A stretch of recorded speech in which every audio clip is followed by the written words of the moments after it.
राधा वल्लभ श्री हरिवंश महाराज जी, आपके चरणों में प्रणाम। गुरुदेव भगवान, आपकी तरह अखंड ब्रह्मचर्य का पालन कैसे किया जाए, कृपया करके मुझे वो नियम बताएं।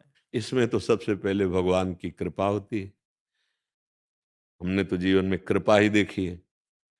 जैसे माँ की सुरक्षा में, उसकी वात्सल्य में और उसके दुलार में ही बालक पुष्ट होता है। ऐसे ही अगर कोई भी साधना पुष्ट होती है तो उसमें भगवान की कृपा, भगवान का शासन, भगवान का दुलार। जैसे छोटा बच्चा कुछ भी खाने के लिए तैयार हो सकता है, उसको ज्ञान नहीं है, पर ये पूरी जिम्मेवारी माँ की है।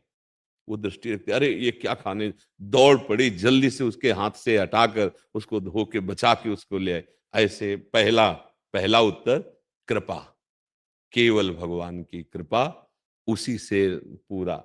अब दूसरा, भगवान की कृपा का आदर करते हुए सावधानियां रखना।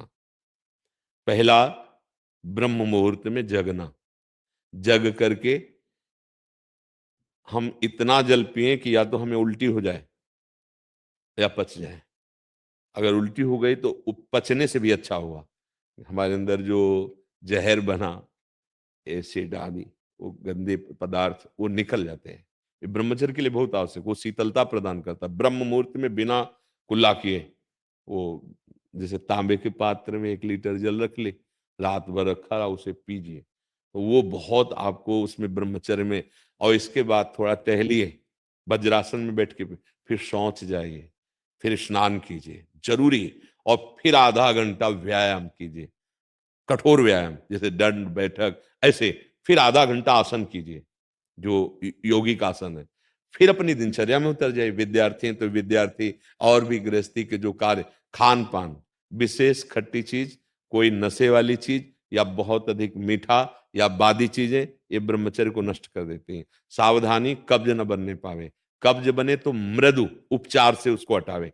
जैसे अब एकदम बाजार से मिला चूर्ण ऐसा, वो नहीं, मृदु उपचार। जैसे ईसबगोल की भूसी है, छोटी हर है, उसको मिला लो, 1 चम्मच हो, 1 चम्मच हो, और 10 दिन बराबर लो। वो आपकी आंतों को धीरे से, अगर कोई बहुत ही तीव्र औषधि पाली तो वो पेट तो साफ करेगी लेकिन ब्रह्मचर्य को भी हटा देगी।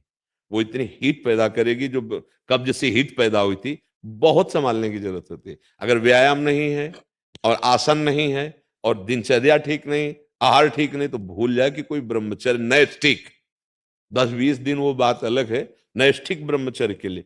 अब जो उसके विरोधी भाव हैं, जैसे मोबाइल है, उसे गंदी बातें देखोगे, कभी ब्रह्मचर्य नहीं रह सकते। जैसे गंदे मित्रों का संग करोगे, कभी ब्रह्मचर्य नहीं रह सकते। जैसे आप गंदी चिंतन अंदर करोगे, तो आप भले क्रिया ना करो लेकिन आप ब्रह्मचर्य नहीं रह सकते, क्योंकि चिंतन मात्र से अंदर एक मनोवाह नाड़ी है, वो नाड़ी मथाने का कार्य करती है। रक्त से मंथन करके वो उस जीवनी शक्ति को बाहर कर देगी, जिसे स्वप्न दोष आदि कहते हैं। वो इस तरह से नष्ट हो जाएगा हमारा चिंतन। तो फिर चिंतन करने के लिए इतनी सामर्थ्य है नहीं कि हम तत्व का चिंतन, भगवत, तो हम नाम जप करते हैं, राधा राधा राधा राधा, नाम जप करते हैं, पवित्र भोजन पाते हैं, और कभी कोई कुसंग नहीं करते हैं। हमारा लक्ष्य बन जाए कि हम भगवत प्राप्ति करेंगे, तो नैष्ठिक ब्रह्मचर्य रह जाएगा। और रोज इसी बात का केवल ध्यान रखोगे, ब्रह्मचर्य का तो नहीं बन पाएगा, उसको भूलना भी होगा। वो एक साइड में चल रहा है, हम गलतियों पर सावधानी रखे हुए हैं, लेकिन हमारा लक्ष्य भगवत प्राप्ति रहेगा, तब चल पाएगा। नहीं, अहंकार शुरू हो जाएगा, अब उस अहंकार में ही काम क्रोध लोभ मोह मद मत्सर प्रहार करेंगे, आप गिर जाएंगे।